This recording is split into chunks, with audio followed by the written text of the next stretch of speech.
வணக்கம். ஆகஸ்ட் 14ஆம் தேதி இன்னைக்கான முதல் பதிவு. பங்குச்சந்தையில் நடந்த சில விஷயங்களை விரைவாக பார்க்கலாம். முக்கியமான தகவல், நான் செபி ரெஜிஸ்டர்ட் அட்வைசர் கிடையாது. நம்ம சேனல்ல இருந்து எப்போதுமே ஸ்டாக் ரெக்கமெண்டேஷன்ஸ் கிடையாது. யூடியூப் சேனல் மட்டும் இல்லைங்க, மற்ற சோஷியல் மீடியா பிளாட்ஃபார்மான இன்ஸ்டாகிராம், வாட்ஸ்அப், டெலிகிராம்ல இருந்து கூட நாம ஸ்டாக் ரெக்கமெண்டேஷன்ஸ் வழங்குவதில்லை. மேலும் பணத்தை வாங்கிட்டு எந்த சேவையும் வழங்குவது இல்லை. பல போலியான குரூப் இயங்கிட்டு இருக்கு. தயவு செய்து ஜாகிரதையாக இருங்க. இந்த வீடியோவில் காட்டக்கூடிய அனைத்து கம்பெனிகளும் வெறும் இன்ஃபர்மேஷனல் பர்பஸ்க்காக மட்டுமே முதலீடு செய்யுங்கன்னு சொல்கிற வீடியோ கிடையாது. எந்த ஒரு முதலீட்லையும் ரிஸ்க் இருக்கும். ரிஸ்க் புரியாமல் இன்வெஸ்ட் செய்யாதீங்க. ரிஸ்க் புரியலன்னா தயவு செய்து இன்வெஸ்ட்மெண்ட்டை தவிர்த்துருங்க. நம்ம ருபி டிரைவர் சேனலை ஆதரிக்கிற அனைத்து நல்ல உள்ளங்களுக்கும் நன்றி. சில இண்டிவிஜுவல் ஸ்டாக்ஸ் மற்றும் செய்திகள் விரைவாக பார்க்கலாம். நேற்று ஆகஸ்ட் 13ஆம் தேதி நிஃப்டி கிட்டத்தட்ட 1% ரெட்ல க்ளோஸ் ஆகியிருக்கு. ஃபாரின் இன்ஸ்டிடியூஷனல் இன்வெஸ்டர்ஸ் 14,502 கோடி ரூபாய்க்கு வாங்கியிருக்கிறாங்க. 16,610 கோடி ரூபாய்க்கு விற்பனை நடத்தியிருக்கிறாங்க. நெட் செல்லர்ஸாக இருந்திருக்கிறாங்க 2,107 கோடி ரூபாய்க்கு. டொமஸ்டிக் இன்ஸ்டிடியூஷனல் இன்வெஸ்டர்ஸ் 13,005 கோடி ரூபாய்க்கு வாங்கியிருக்கிறாங்க. 11,765 கோடி ரூபாய்க்கு விற்பனை நடத்தியிருக்கிறாங்க. நெட் பையர்ஸாக இருந்திருக்கிறாங்க 1,239 கோடி ரூபாய்க்கு நெட் பையர்ஸாக இருந்திருக்கிறாங்க டொமஸ்டிக் இன்ஸ்டிடியூஷனல் இன்வெஸ்டர்ஸ். தமிழக அரசு 44,125 கோடி ரூபாய் புதிய முதலீட்டுக்கு அனுமதி வழங்கியிருக்கிறாங்க. இது வழியாக கிட்டத்தட்ட 24,700 பேருக்கு வேலைவாய்ப்பு கிடைக்கும்னு தினத்தந்தியிலிருந்து கிடைத்த தகவல். எந்தெந்த செக்டருக்கான ப்ராஜெக்ட்ஸை இவங்க ஒப்புதல் வழங்கியிருக்கிறாங்க? வாகன உற்பத்தி, உணவு பதப்படுத்துதல், பேட்டரி உற்பத்தி போன்ற செக்டருக்கு இப்போ அனுமதி வழங்கியிருப்பதாக தினத்தந்தியிலிருந்து கிடைத்த தகவல். இந்தியன் ரயில்வேஸ் ஒரு டெண்டரை ரத்து செய்திருக்கிறாங்க. 30,000 கோடி ரூபாய் மதிப்பிற்கான tender. Vande Bharat trains manufacturing மற்றும் மெயின்டெனன்ஸ்க்கான டெண்டர். இது தகவல் நமக்கு கிடைத்தது மணி கண்ட்ரோல்ல இருந்து. எதற்காக ரத்து செய்திருக்கிறாங்க? அதே செய்தியில் சொல்லியிருக்கிற காரணம் என்னன்னா, அரசு மேக்ஸிமம் கேப்பை நிர்ணயித்திருந்திருக்கிறாங்க 140 கோடி ரூபாய் ஒரு ட்ரெயினுக்குன்னு. ஆனால் வந்த ஆஃபர் 151 கோடி ரூபாய் கிட்டத்தட்ட ஒரு ட்ரெயினுக்கு. அதனால் அவங்க ரத்து செய்திருக்கிறாங்க. இதற்கு முன்னாடியும் ஒரு டெண்டரை விட்டுருந்துருக்காங்க வந்தே பாரத் ட்ரெயின்ஸை உற்பத்தி செய்வதற்கும் மெயின்டைன் பண்ணுறதுக்கும். அது வெற்றிகரமாக முடிந்தது. அப்போ விலை வந்தது 120 கோடி ரூபாய் ஒரு ட்ரெயினுக்கு அப்படின்றது. ஆனால் என்ன வித்தியாசம்னு பார்க்கும்போது, முந்தின tender Vande Bharat trains stainless ஸ்டீலால் உண்டாக்கப்பட்டது. இப்போ அவங்க விடுத்திருக்கிற டெண்டர் அலுமினியமால் உற்பத்தி செய்யக்கூடிய Vande Bharat trains. FirstCry IPO முடிஞ்சு நேற்று லிஸ்ட் ஆனது. 40% கூடுதலாக லிஸ்ட் ஆகியிருப்பதாக மின் பத்திரிகையிலிருந்து கிடைத்த தகவல். ஃபர்ஸ்ட் கிரை கம்பெனியுடைய ஷேர்ஸை நொமுரா இந்தியா இன்வெஸ்ட்மெண்ட் ஃபண்ட் நேற்று வாங்கியிருக்கிறாங்க. 48,47,000 ஷேர்ஸ். ஒரு ஷேர் விலை ₹681 3 பிரைஸா. சுகர் ஸ்டாக்ஸ் நேற்று நல்லா பர்ஃபார்ம் பண்ணியிருந்திருப்பதாக மணி கண்ட்ரோல்லேருந்து கிடைத்த தகவல். என்ன காரணம் சொல்லியிருக்கிறாங்கன்னா, அரசு எத்தனாலுடைய விலையை உயர்த்துவதற்கான வாய்ப்பு இருக்குன்னு சொல்லியிருக்கிறாங்க. ஏற்கனவே பெட்ரோல் எத்தனால் கலக்கிற அந்த 20% பெட்ரோலில் எத்தனால் கலக்கணும் அப்படின்ற அந்த இலக்கு 2026 நிதியாண்டுக்குள்ளார முடிக்க வேண்டும்ன்றது வைத்திருக்கிறாங்க. சில தினங்களுக்கு முன்னாடி நம்ம செய்தியும் பார்த்துருந்தோங்க. டீசல்லையும் எத்தனாலை கலக்கிறதுக்கான ஒரு திட்டத்தில் அரசு இருக்கிறாங்க. அதிகாரப்பூர்வ அறிவிப்பு இல்லை. 5% கலப்பதற்கான வாய்ப்பு இருக்குது டீசல்ன்ற ஒரு செய்தியும் நம்ம பார்த்துருந்தோம். இப்போ வந்திருக்கிற செய்தி என்னன்னா, இத்தனாலுடைய விலையை அரசு உயர்த்துவதற்கான வாய்ப்பு இருக்குது. இப்போ என்ன விலை கொடுக்குறாங்க அப்படின்னு பார்க்கும்போது ₹65.61 ஒரு லிட்டருக்கு கொடுக்குறாங்க. எத்தனால் சுகர் கேன் ஜூஸ்லேருந்து உற்பத்தி செய்யப்பட்ட, அதே பி ஹெவி மொலாசஸ்லேருந்து உற்பத்தி செய்யப்பட்ட ஒரு லிட்டருக்கு ₹60.73. சி ஹெவி மொலாசஸ்லேருந்து உற்பத்தி செய்தாங்கன்னா ₹56.28. இந்த விலைகளை உயர்த்துவதற்கான வாய்ப்பு இருக்குன்னு இப்போ மணி கண்ட்ரோலில் சொல்லியிருக்கிறாங்க. சுகர் ஸ்டாக்ஸ் நேற்று நல்லா பர்ஃபார்ம் பண்ணியிருந்திருக்கிறாங்க. எந்தெந்த சுகர் ஸ்டாக்ஸ்ன்ற பட்டியலும் அதே செய்தியில் கொடுத்துருக்காங்க. Bajaj Hindustan sugar, Balrampur Chini mills, Dalmia Bharat, Awadh sugar, Mawana sugar, Shree Renuka sugar, Triveni engineering மற்றும் தாம்பூர் சுகர். ஜேபி அசோசியேட்ஸ் குறித்து சிலர் கேட்டுக்கிட்டு இருந்திருக்கீங்க. ஏன் அது இப்போ ட்ரேடிங்கில் இல்லை அப்படின்னு. ஐஆர்பி ஸ்டேஜ் 1 இருக்கக்கூடிய ஒரு ஸ்டாக்குங்க. ஐஆர்பி ஸ்டேஜ் 1 இருக்கக்கூடிய ஒரு ஸ்டாக் அந்த வாரத்தில் முதல் நாள் மட்டும்தான் அது ட்ரேட் ஆகும். இது நம்ம முன்னே இந்த செய்தியாகவும் நம்ம பார்த்துருந்தோம். மண்டே தான் அது ட்ரேட் ஆகும். வாரத்தில் ஒரு நாள் மட்டுமே. மண்டே லீவாக இருக்கும் பட்சத்தில் அடுத்த நாள் டியூஸ்டே லீவாக இருக்கும் பட்சத்தில் வெனஸ்டே. ஒரு நாள் தான் அந்த வாரத்திலே அது ட்ரேட் ஆகும்ன்ற செய்தி நம்ம பார்த்துருந்தோம். இருந்தும் சிலர் என்ன கேட்டிருந்தீங்கன்னா, இப்போ நாங்கள் அதில் முதலீடு பண்ணியிருக்கோம், அந்த பணம் போயிடுமா அப்படின்றது கேட்டிருக்கீங்க. ஆமாங்க, அது ஒரு பெரிய ரிஸ்க் தான். கண்டிப்பாக போய்டுன்றது உறுதி செய்ய முடியுது. ஆனால் இதற்கு முன்னாடி சில ஸ்டாக்ஸ் இதே மாதிரி இன்சால்வென்சி ப்ராசஸ் போய்கொண்டிருக்கும் போது வேறொரு கம்பெனி அதை டேக் ஓவர் பண்ணுவாங்க. அப்போ அவங்க ஆஃபர் பண்ணுவாங்க யாருக்கெல்லாம் என்னென்ன, அதாவது கடன் கொடுத்தவங்களுக்கு என்ன, ஷேர் ஹோல்டர்ஸ்க்கு என்ன, ப்ரொமோட்டர்ஸ்க்கு என்னன்றது அவங்க முடிவு பண்ணுவாங்க. பெரும்பாலும் பப்ளிக் ஷேர் ஹோல்டர்ஸ்க்கு எதுவுமே கொடுக்காம அந்த வேல்யூவை 0 ஆக்கி இருக்கிறாங்க. ஆனால் அது மட்டும் இல்லை, வேறு சில ஸ்டாக்ஸ்க்கு பப்ளிக் ஷேர் ஹோல்டர்ஸ் கொஞ்சம் வேல்யூ கொடுத்தும் செட்டில் பண்ணியிருக்கிறாங்க. இப்போ இந்த ஜேபி அசோசியேட்ஸ்க்கும் அதே மாதிரியான நிலைமை தான். எந்த பக்கம் வேணாலும் போகலாம். ஆனால் இப்போதைக்கு ஒரு பெரிய ரிஸ்க் இருக்குது. பப்ளிக் ஷேர் ஹோல்டர்ஸுடைய வேல்யூ 0 மாறுவதற்கான வாய்ப்புகளும் இருக்கு. இப்போ அந்த கார்ப்பரேட் இன்சால்வென்சி ப்ரொசீடிங்ஸ் எப்படி போகுது அப்படின்றது பொறுத்து தான் அதற்கான முடிவு வரும். எல்என்டி டெக்னாலஜி சர்வீசஸ் தரப்புல வந்து ஒரு அப்டேட் இருக்குது. அவங்க ஷெல் நிறுவனத்துடன் ஒரு மல்டி இயர் கான்ட்ராக்டில் கையெழுத்திட்டு இருக்கிறாங்க. என்ன தொகைக்குன்ற தகவல் கம்பெனி வெளியிடலை. ரத்தன் இந்தியா குறித்து என்டிடிவி ப்ராஃபிட்லேருந்து கிடைத்த தகவல் நேற்று இன்ட்ராடேல 14% அதிகரித்து ஆனால் க்ளோசிங்கில் பார்க்கும்போது ரெட்டில் தான் க்ளோஸ் ஆயிருக்கு. ரிசல்ட் அறிவிச்சிருக்காங்க. அதுதான் முக்கிய காரணமாக சொல்லியிருக்காங்க. என்டிடிவி ப்ராஃபிட்டில் அவங்களுடைய Q1 ப்ராஃபிட் கிட்டத்தட்ட 5 மடங்கு அதிகரித்திருப்பதாக சொல்லியிருக்காங்க. நெட் ப்ராஃபிட் 851 கோடி ரூபாய், இயர் ஆன் இயர் 378% அதிகரிச்சிருக்கு. வருவாய் 2494 கோடி ரூபாய், இயர் ஆன் இயர் 70% அதிகரிச்சிருக்கு. ஸ்டேட் பேங்க் ஆஃப் இந்தியா குறித்து எக்கனாமிக் டைம்ஸ்லேருந்து கிடைத்த தகவல் அவங்க எஸ் பேங்க்கில் ஸ்டேக் வைத்திருக்கிறாங்க. கிட்டத்தட்ட அனைத்து ஸ்டேக்கையும் அவங்க விற்பனை செய்வதற்கான வாய்ப்பு இருக்குது. இந்த செய்தி நம்ம முன்னே பார்த்துட்டு இருந்தோம். ஆனால் எப்போக்குள்ளார இந்த நடப்பு நிதியாண்டுக்குள்ளார அவங்களுடைய ஷேர்ஸ் அனைத்துமே விற்பனை செய்வதற்கான வாய்ப்பு இருக்குன்னு எக்கனாமிக் டைம்ஸில் சொல்லியிருக்காங்க. கிட்டத்தட்ட 24% ஸ்டேக் SBI எஸ் பேங்க்கில் வைத்திருக்கிறாங்க. அனைத்தையும் விற்பனை செய்வதன் மூலமாக 18,420 கோடி ரூபாய் அவங்க ஃபண்ட் ரைசிங் பண்ணுவதற்கான வாய்ப்பு இருக்குது. இதற்காக அவங்க ஜப்பான் நிறுவனமான Sumitomo Mitsui banking corporation, Dubai கம்பெனியான எமிரேட்ஸ் NBD உடன் பேச்சுவார்த்தையில் இருக்கிறாங்க. அது கடைசி கட்டத்தில் இருப்பதாக சொல்லியிருக்கிறாங்க. நம்ம முன்ன செய்தி பார்க்கும்போது கோட்டக் மஹிந்திரா பேங்குடைய பேரும் அடிபட்டு இருந்தாங்க. அவங்க இப்பவும் போட்டியில் இருக்காங்களான்றது தெரியல. ஆனால் இப்போதைக்கு கடைசி கட்டத்தில் அந்த பேச்சுவார்த்தை இருப்பதாக எக்கனாமிக் டைம்ஸில் சொல்லியிருக்கிறாங்க. ஹிண்டல்கோ குவார்ட்டர்லி ரிசல்ட் அறிவிச்சிருக்கிறாங்க. தகவல் கிடைத்தது மணி கண்ட்ரோலிருந்து. கன்சாலிடேட்டட் ரெவன்யூ ஃப்ரம் ஆப்ரேஷன்ஸ் 57,013 கோடி ரூபாய், இயர் ஆன் இயர் 8% அதிகரிச்சிருக்கு. நெட் ப்ராஃபிட் 3,074 கோடி ரூபாய், இயர் ஆன் இயர் 25% அதிகரிச்சிருக்கு. ப்ளூம்பர்க் நடத்தின கருத்து கணிப்பில் எதிர்பார்த்தது 3,428 கோடி ரூபாய். பிகாஜி ஃபுட்ஸ் தரப்புல வந்து அப்டேட் இருக்கு. ஆகஸ்ட் 23ஆம் தேதி முதலீடு குறித்து முடிவெடுக்க போறாங்க. எதற்கான முதலீடு?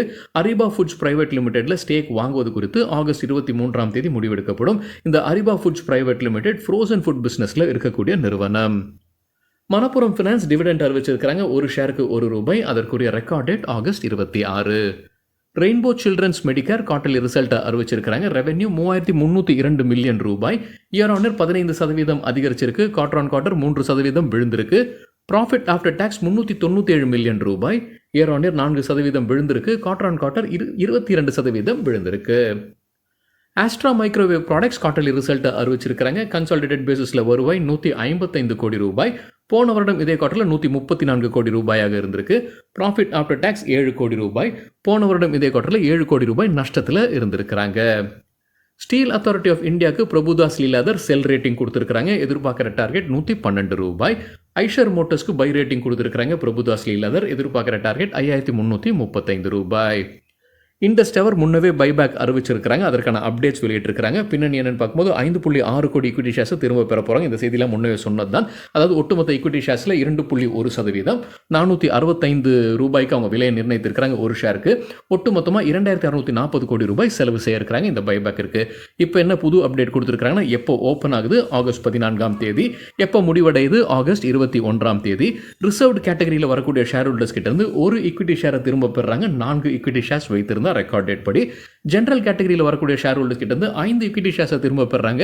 139 ஈக்விட்டி ஷேர்ஸ் வைத்திருந்தா ரெக்கார்ட் டேட் படி. பைபேக் குறித்து நம்ம வேறொரு வீடியோவில் டீட்டெயில்டாக பேசியிருக்கோங்க. டெண்டர் ஆஃபர் ரூட்னா என்ன, பைபேக் ரேஷியோனா என்ன, இந்த ரேஷியோவை முன்கூட்டியே கணிக்க முடியுமா, ரிசர்வ் கேட்டகரி ஜெனரல் கேட்டகரி கொடுத்தலாம் அந்த வீடியோவில் பேசியிருக்கோம். அந்த 2 வீடியோஸோட லிங்க்கும் இந்த வீடியோட டிஸ்கிரிப்ஷனில் இருக்கு. வோல்டாஸ் டாடா நிறுவனம் LIC ஷேர்ஸை விற்பனை செய்திருக்கிறாங்க. ஆகஸ்ட் 13ஆம் தேதி அவங்களுடைய ஸ்டேக்கை குறைக்கிறாங்க. 6.8%லிருந்து 4.8% குறைக்கிறாங்க. டாரண்ட் ஃபார்மா குறித்து மணி கண்ட்ரோல்லேருந்து கிடைத்த தகவல், கம்பெனி ஃபண்ட் ரைசிங் பண்ணுவதற்கான வாய்ப்புகள் அதிகமாக இருக்குன்னு சொல்லியிருக்காங்க. $3 பில்லியன் ஃபண்ட் ரைசிங் பண்ணுவதற்கான வாய்ப்பு இருக்குது.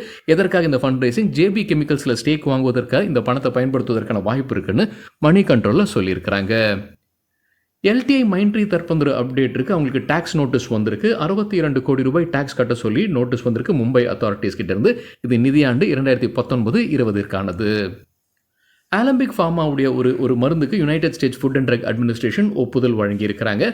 ஹிப் ரீப்ளேஸ்மெண்ட் சிகிச்சை முடிந்ததற்கு பிறகு இது பயன்படுத்துவதற்கான சாத்தியக்கூறுகள் இருக்குது. டீப் வெயின் த்ரோம்போசிஸ் மற்றும் பல்மரி எம்போலிசம் சிகிச்சைக்கு பயன்படுத்தக்கூடிய மருந்துன்னு சொல்லியிருக்கிறாங்க ஆலம்பிக் ஃபார்மா.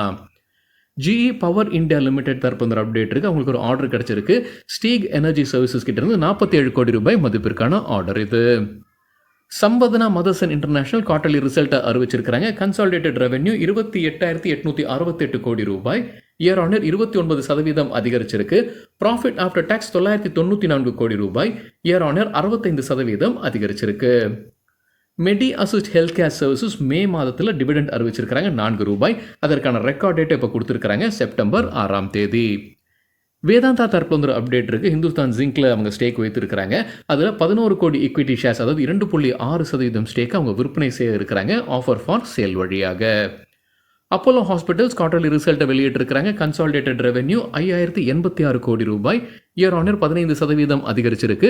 எபிட்டா அல்லது ஆப்ரேட்டிங் ப்ராஃபிட், எபிட்டா விரிவாக்கம், earnings before interest, tax, depreciation மற்றும் amortisation ₹675 crore, year on year 33% அதிகரிச்சிருக்கு. ப்ராஃபிட் ஆஃப்டர் டாக்ஸ் ₹305 கோடி, இயர் ஆன் இயர் 83% அதிகரிச்சிருக்கு. eastmytrip.com குவார்டர்லி ரிசல்ட்டை அறிவிச்சிருக்கிறாங்க. Revenue from operations ₹1526 million, year on year 23% அதிகரிச்சிருக்கு. Profit after tax ₹340 million, year on year 34% அதிகரிச்சிருக்கு. நைகா தரப்புல ஒரு அப்டேட் இருக்குது. அவங்க ஒரு புது முதலீடு செய்கிறாங்க. டாட் அண்ட் கீழே ஏற்கனவே 51% ஸ்டேக் வைத்திருக்கிறாங்க. அது 90% உயர்த்துறாங்க. ₹265 கோடி முதலீடு செய்து. டாட் அண்ட் கீ வந்து ஸ்கின் கேர் பிராண்ட் நைக்காவுடைய தான் 51%லிருந்து 90% உயர்த்துறாங்க. நைகா குவார்டர்லி ரிசல்ட்டும் அறிவிச்சிருக்கிறாங்க. ரெவென்யூ ஃப்ரம் ஆப்ரேஷன்ஸ் 23% அதிகரிச்சிருக்கு. இயர் ஆன் இயர் கம்பேரிசனில் ₹17,461 million, net profit ₹136 million, year on year 150% அதிகரிச்சிருக்கு. HEG லிமிடெட் ஸ்டாக் ஸ்பிளிட் அறிவிச்சிருக்கிறாங்க. ₹10 இருக்கக்கூடிய ஃபேஸ் வேல்யூவை ₹2 மாற்றுறாங்க. ரெக்கார்ட் டேட் பின்னர் அறிவிக்கப்படும் சொல்லியிருக்கிறாங்க. HEG limited. Azure multi projects dividend அறிவிச்சிருக்கிறாங்க. ஒரு ஷேருக்கு ₹2. முத்தூட் ஃபினான்ஸ் குவார்டர்லி ரிசல்ட்டை அறிவிச்சிருக்கிறாங்க. ஸ்டாண்டலோன் பேசிஸில் total income ₹3710 crore, quarter on quarter 9%, year on year 23% அதிகரிச்சிருக்கு. Profit after tax ₹1079 crore, quarter on quarter 2%, year on year 11% அதிகரிச்சிருக்கு. கேண்டபிள் ரீட்டைல் டிவிடெண்ட் அறிவிச்சிருக்கிறாங்க. ஒரு ஷேருக்கு 50 பைசா. அதற்கான record date August 30. Revenue from operations ₹128 கோடி, இயர் ஆன் இயர் 14% அதிகரிச்சிருக்கு. ப்ராஃபிட் ஆஃப்டர் டாக்ஸ் ₹11 கோடி, year on year 7% விழுந்திருக்கு. பாண்டாடா engineering தரப்புல ஒரு அப்டேட் இருக்கு. BSNL கிட்ட ஒரு ஆர்டர் கிடைச்சிருக்கு. 5 ஆண்டிற்கான கான்ட்ராக்ட் மதிப்பு ₹85 கோடி. ஜாகல் ப்ரீபெய்ட் ஓஷன் சர்வீசஸ் தரப்புல ஒரு அப்டேட் இருக்கு. ONDC கிட்ட இருந்து ஒரு கான்ட்ராக்ட் கிடைச்சிருக்கு. அதோடைய மதிப்போ காலளவோ கம்பெனி வெளியிடல.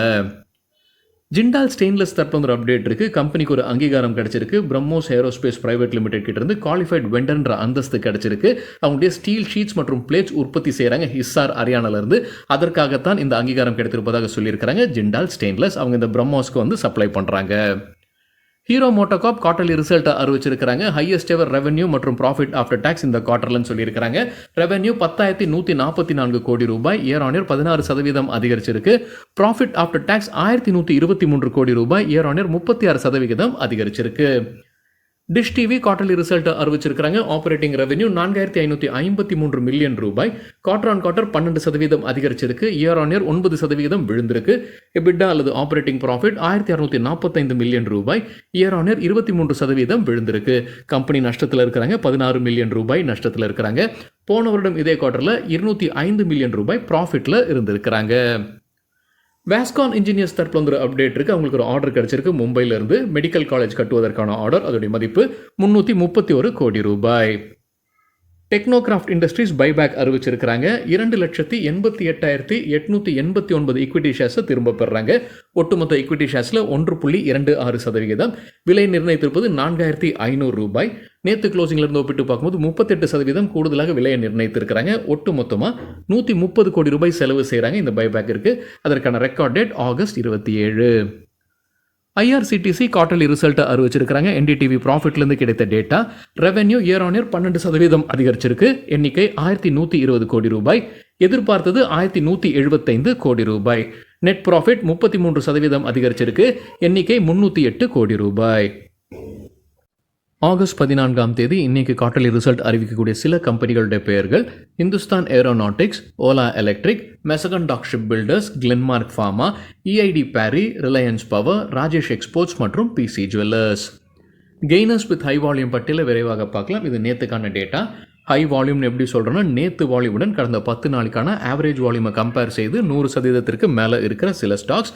கெய்னர்ஸ்ன்னு சொல்லும்போது நேற்று ஷேர் பிரைஸ் அதிகரித்திருக்க வேண்டும். கோல்டியம் இன்டர்நேஷனல் 19% ஷேர் பிரைஸ் அதிகரித்தது. 1103% வால்யூம் அதிகரிப்பு. டைனகான் சிஸ்டம் 14% ஷேர் பிரைஸும் 1179% வால்யூம் அதிகரிப்பு. Triveni turbine 12% share price 691% volume. Inox wind energy 10% share price உயர்ந்தது. 316% வால்யூம் அதிகரிப்பு. ஒலக்ட்ரா கிரீன்டெக் ரிசல்ட் ரியாக்ஷன் இருக்கலாம் 7% அதிகரித்தது.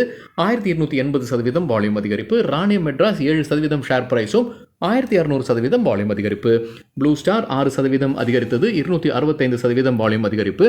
பிரஜ் இண்டஸ்ட்ரீஸ் 4% உயர்ந்தது. 628% வால்யூம் அதிகரிப்பு.